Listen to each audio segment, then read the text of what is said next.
Então nós vamos chamar aqui o pastor Lucas. Cadê o pastor Lucas? Cadê ele? Pastor Lucas! Pastor Lucas! Tudo bom? Graças a Deus. Um sorrisão bonito, olha só. Tem que manter a pinta, né?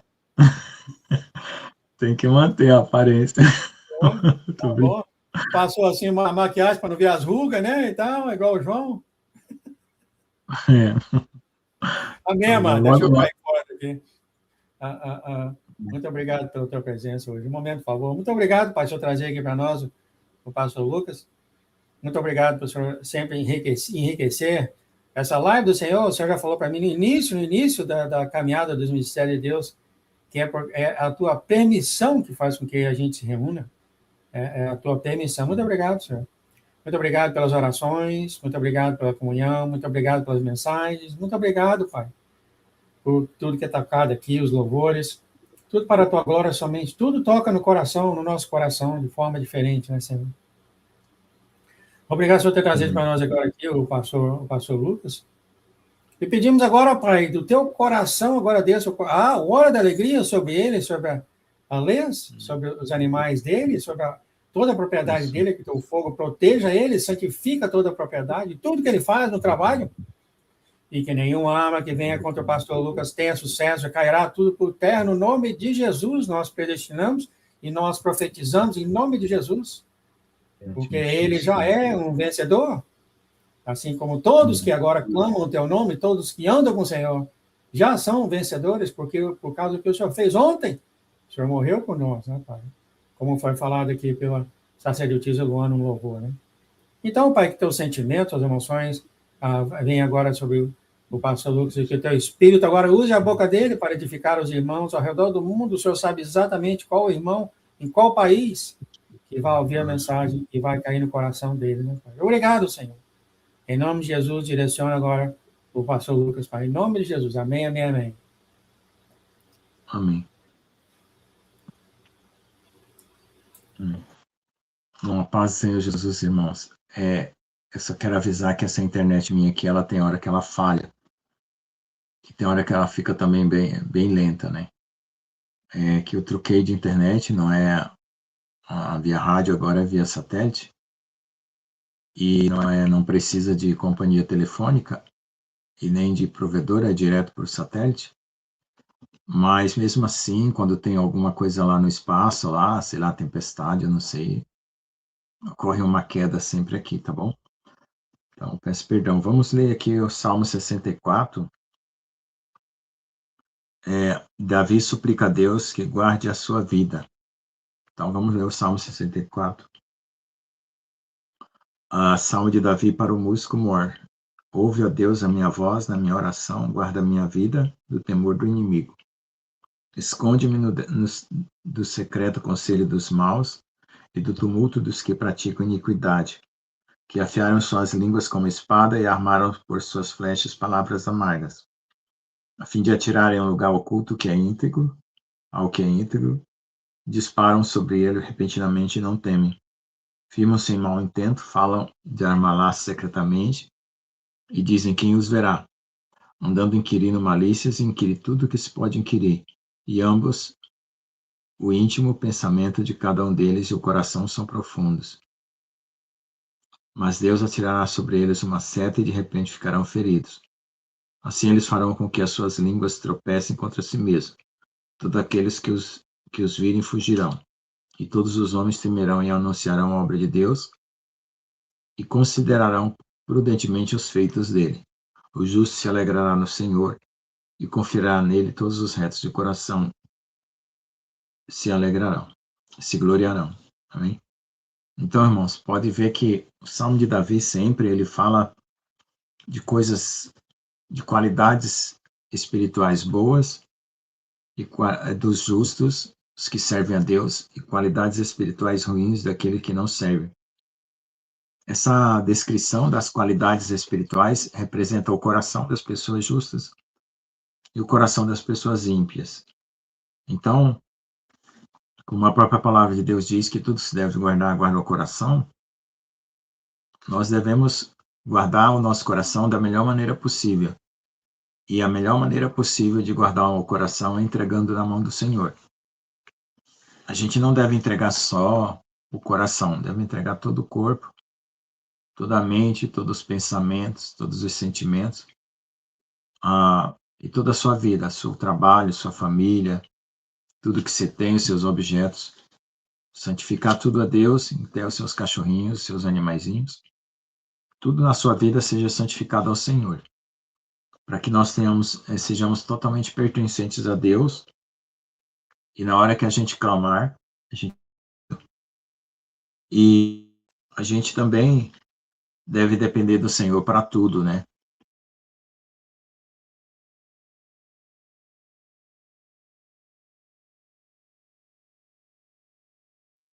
Eles são contaminados pelo pecado, e o inimigo incita nós a fazer a nossa vontade. Então nós precisamos sempre buscar de Deus a orientação para tomar qualquer decisão, para que a gente não haja por impulso de qualquer desejo nosso e de qualquer vontade nossa. No momento em que você não está em ponto de decisão de fazer coisas, você deve esperar no Senhor. E Deus vai dando condições de você perceber qual é a vontade dele, até que chega a hora que você consegue decidir corretamente. E às vezes até não precisa nem tomar uma decisão formal. Normalmente as coisas, quando Deus quer que aconteça, elas vão se encaminhando naturalmente na sua vida. Aí você lembra de algum sonho, alguma visão, alguma revelação que Deus deu que confirma que aquele caminho é de Deus. Aí você fica tranquilo em receber aquela situação nova na sua vida e vai em frente. Amém? Então, nesse salmo, ele está falando sobre uma situação que ocorreu sobre os maus, o conselho secreto dos maus. Hoje nós estamos vivendo exatamente uma época assim, onde as pessoas más estão elaborando conselho. Quando fala conselho, é reunião de várias pessoas, né? Elaborando várias narrativas, né, que afiaram as suas línguas como espada e armaram por suas flechas palavras amargas. Então são várias narrativas contra o povo de Deus. E o Senhor está avisando que por causa dessa guerra e desse conflito, as pessoas vão começar a ficar odiando nós, junto com os judeus. Então, eles vão criar narrativas contra nós, principalmente porque existem muitas pessoas que estão defendendo o lado terrorista, né? E embora Deus está ainda fazendo obra nos corações, tanto do lado de Israel quanto do lado terrorista, pessoas do lado do Irã, pessoas cheias de mágoas, eles cada vez mais estão odiando e achando que vence tudo pela força. Então, um homem, quando ele tem uma arma na mão, ele acha que ali ele vai resolver todo o problema da vida dele, ou ele vai se vingar de tudo que ele sente de angústia que ele tem, causada até por ele mesmo, pelos seus próprios pecados. E ele esquece que quando ele pratica o mal com violência, ele está praticando contra a sua própria alma. Porque a alma e o coração refletem o ambiente que a pessoa vive, a maneira como a pessoa vive. Então, se a pessoa vive em paz, o seu ambiente é de paz e o seu coração é de paz. Se a pessoa é rebelde, o seu ambiente é de briga, de intriga, e o seu coração também é de briga, de intriga. Ele não é um pulso, sabe? É um pulso que leva a pessoa sempre à atitude. Às vezes está tudo quieto, não tem nada acontecendo, mas vem um espírito, impulsiona aquela pessoa e a pessoa grita, comete alguma injustiça, alguma violência. Então é um estado perverso, que é um estado que nós não devemos ter. E se alguém ainda sente que está ainda nessa condição de repente, né, ficar violento, ficar angustiado e querer se vingar e querer fazer as coisas, está faltando aquele quebrantamento, que é você reconhecer que você é um pecador e se arrepender e se colocar na presença de Deus e se humilhar. Porque normalmente, irmãos, quando a gente fala assim de uma maneira bem calma para que a pessoa se arrependa, a pessoa não consegue atingir aquele nível de arrependimento necessário. É preciso passar por um quebrantamento. Então, além do quebrantamento, deve ter uma cobertura de oração, porque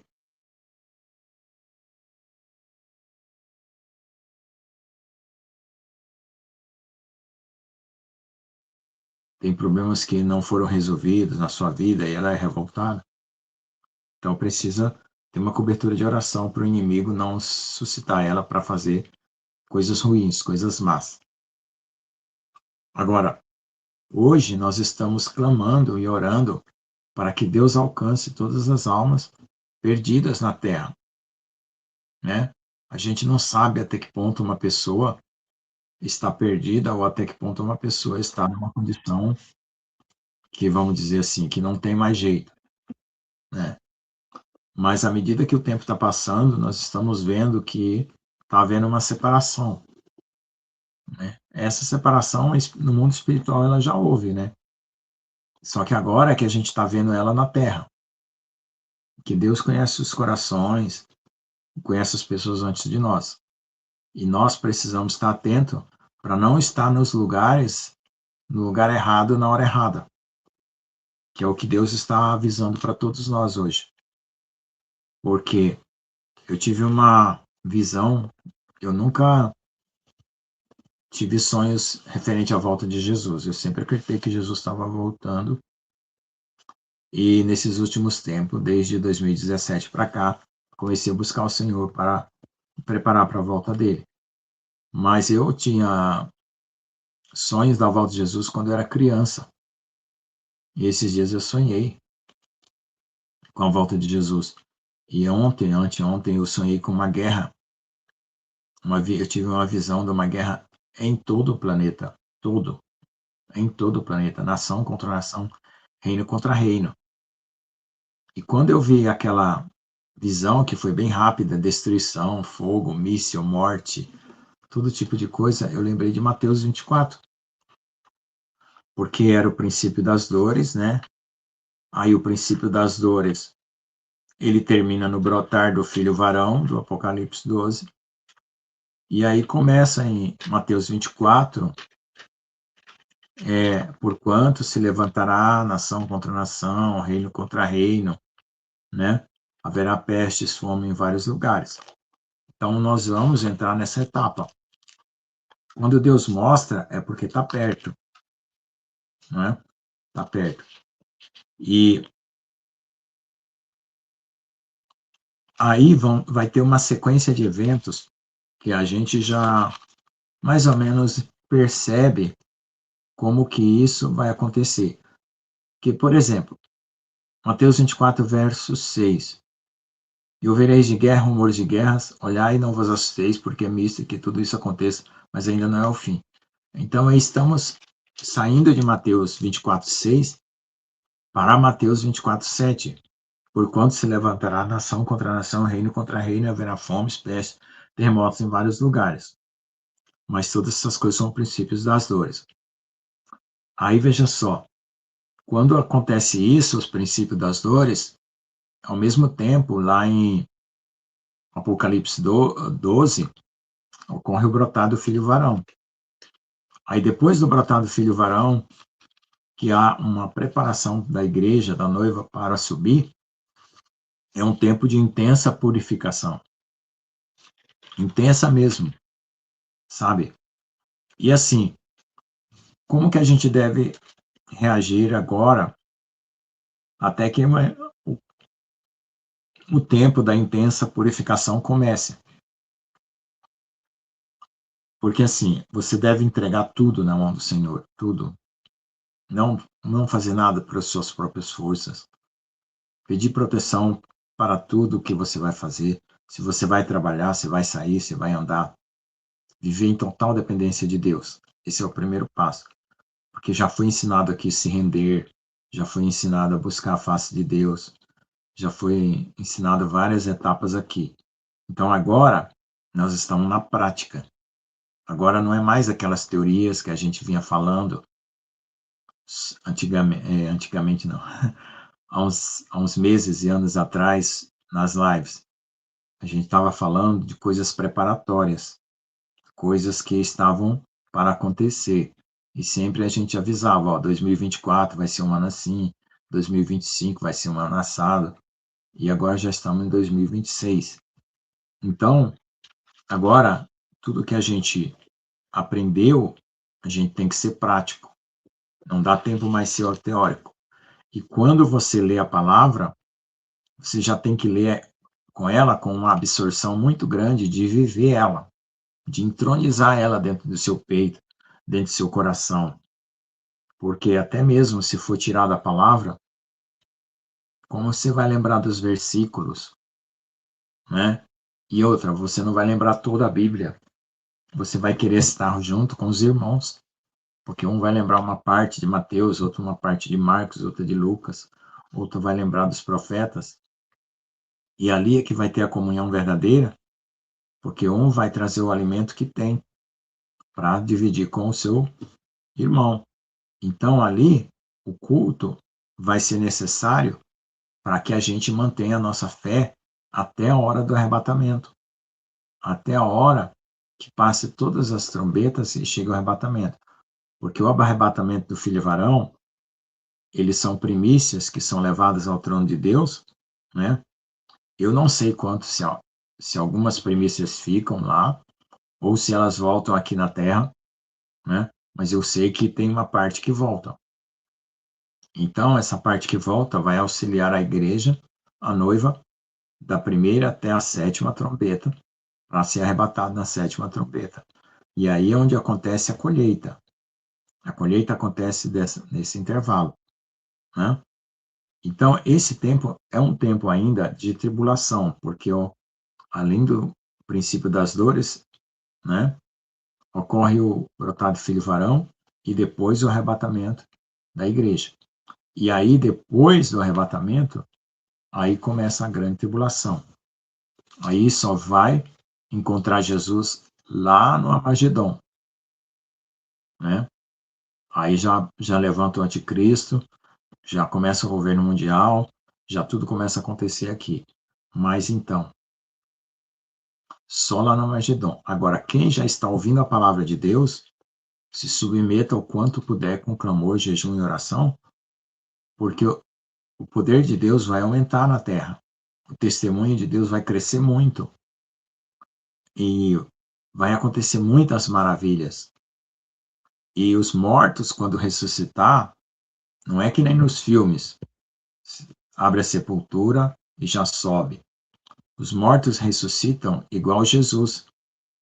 E eles ficam 40 dias pregando também, depois de ressuscitado. Os nossos parentes crentes que morreram vão aparecer de volta e vão pregar 40 dias, junto com todos os que estiverem fiéis aqui, tanto os ressuscitados como os transformados. E depois ocorre o arrebatamento. Então, irmãos, durante esse processo, você veja que é muito assim difícil você pensar como alguém pode ficar depois de uma coisa tão maravilhosa que ainda vai acontecer da agora para frente. Se nós temos grandes tribulações e coisas para enfrentar, guerra, fome e peste, mas vai ter também um grande derramar de Deus. Como disse no sonho da Eren, as coisas vão piorar para depois melhorar. Então vejam só, se vocês lembrar de como foi a conquista da Terra Prometida, à medida que as tribos iam conquistando as terras, iam tirando aqueles povos daquelas terras, eles já iam ocupando as cidades. Então, mulheres e crianças e pessoas indefesas já estavam se acomodando na nova terra. Então, espiritualmente, a mesma coisa. Ao mesmo tempo que haverá grandes batalhas espirituais, né? Porque já estamos, o nível de batalha espiritual subiu, subiu, subiu, né? Eu já anunciei aqui várias vezes, ó, subiu o nível de batalha espiritual, subiu o nível de batalha espiritual. As últimas 2 semanas subiu muito. Então, por quê? Porque tem aqueles que estão guerreando, pessoas que vão ficar até o fim guerreando, mas tem outros que já vão ser recolhidos, ou outros que já vão ser acomodados, né, no reino. A palavra parousia, que fala da volta de Jesus lá no grego, não é um dia só, é uma etapa contínua. A partir do momento que Jesus anuncia que ele está voltando, tudo começa a mudar. Tudo começa a mudar. Para o mundo é tribulação, mas para nós é salvação. Para o mundo é angústia, mas para nós é alegria. Para o mundo é destruição, mas para nós é transformação. Então, essa obra espiritual está acontecendo. E nós precisamos pedir ao Senhor discernimento para perceber o que está bloqueando nós, para a gente não resistir, para que o próprio Senhor Jesus brote em nosso coração e a gente seja transformado. Como eu sempre falo, né? Até sair pela pele e pelos olhos, como eu falo. Claro, quando sair pela pele e pelos olhos, porque você já ganhou o corpo transformado ou o corpo glorificado. Então, terminou a obra, ou você vai ser arrebatado. Mas essa transformação do seu coração, ela tem que estar acontecendo desde quando você se arrependeu e creu no Senhor Jesus, se arrependeu dos seus pecados. Então, é de dentro para fora. Só que o processo agora ele é mais intenso. Por quê? Porque na nossa carne ainda tem coisas que estão atrapalhando. Então, Deus permite uma purificação completa, de dentro para fora. E quando você estiver sentindo dor, enfermidade, dor de cabeça, angústia no lar, dívida, qualquer tipo de problema, não murmura. Não murmura, sabe por quê? Porque como você está em Jesus, em Cristo, o seu sofrimento também faz parte do sofrimento de Cristo. Eu pensava que o sofrimento de Cristo era só aquele que ele teve na cruz. E eu pensava que os apóstolos tinham o sofrimento de Cristo porque eles também foram perseguidos.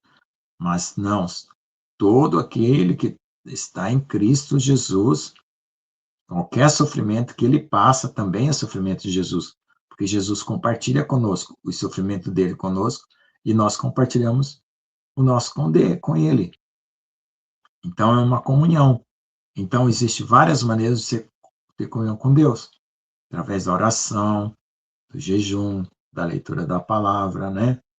A meditação, né? E também do sofrimento, certo? Será que eu esqueci algum? Né? Oração, jejum, leitura da palavra, meditação, sofrimento. Talvez tenha mais dois, né? Deus gosta sempre de 7. Quem sabe eu ainda falta descobrir mais dois, que eu ainda não descobri.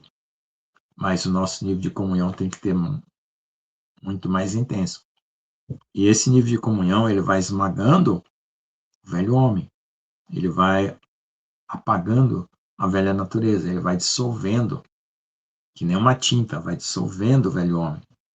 Então, você agora não pode ficar olhando para você. Se você olhar para você, você continuar vendo coisas ruins, seus pecados, seu defeito. Tem que focar em Jesus. O que faz você mudar mais rápido para uma pessoa de um coração que não agrada a Deus, para um coração que agrada a Deus, não é focar em você, é focar em Jesus.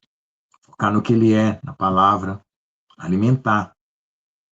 Sabe assim, quando alguém quer ser igual quando a gente era do mundo, a gente queria ser que nem um artista de televisão, que nem um herói, e a gente ia lá, as pessoas compravam roupa igual, penteavam o cabelo igual, procurava falar do mesmo jeito. Então a gente não tinha aquela idolatria, admiração por aquela pessoa e querer ser igual a ele.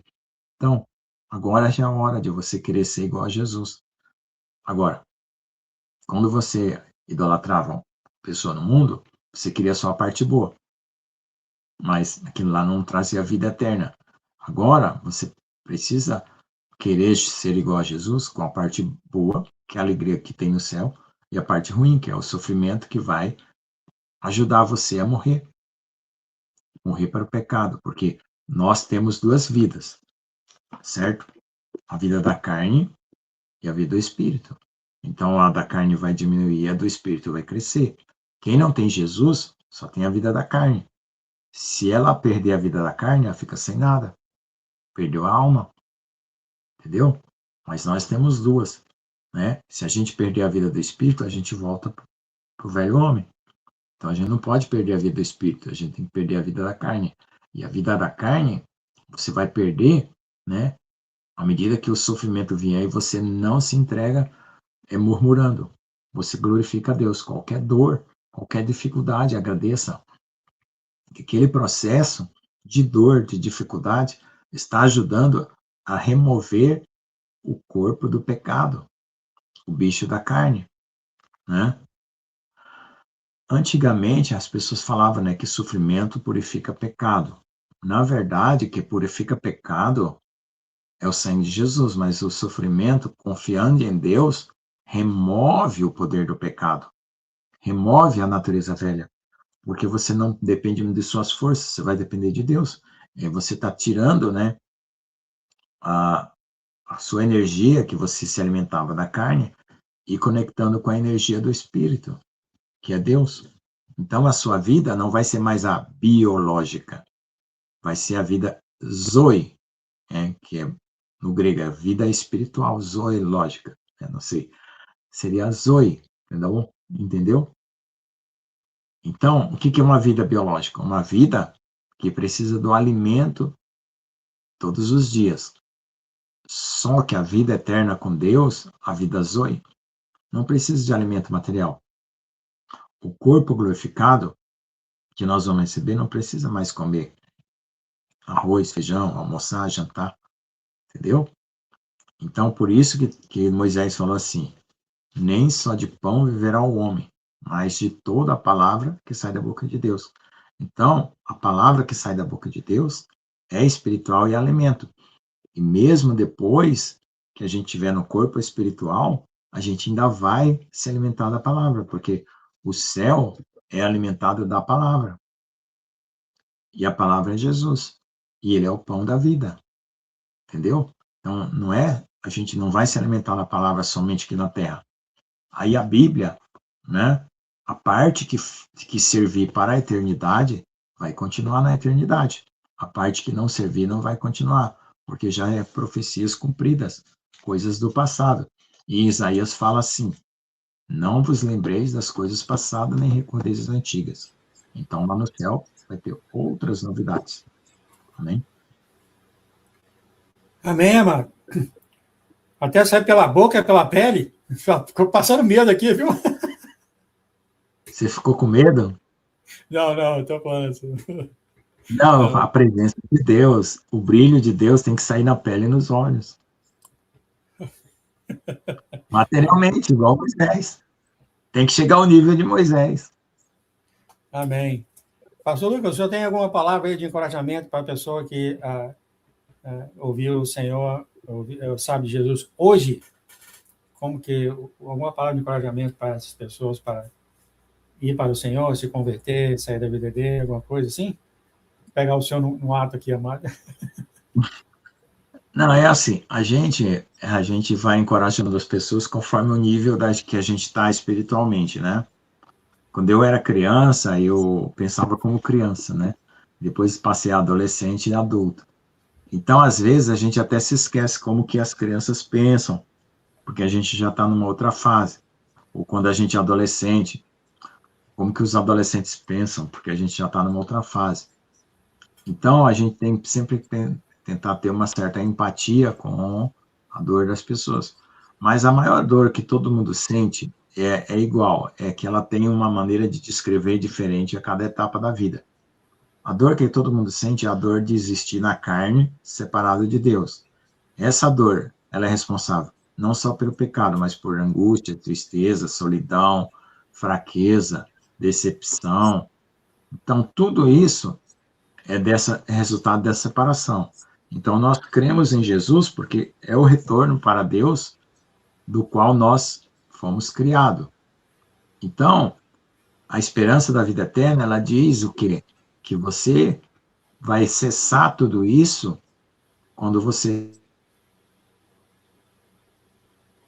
posse da fé, aliás, da morte e da ressurreição de Jesus, pela fé, e marchar, mesmo que os ventos sejam contrários, mesmo que tudo seja contrário, confiar, não confiar nos...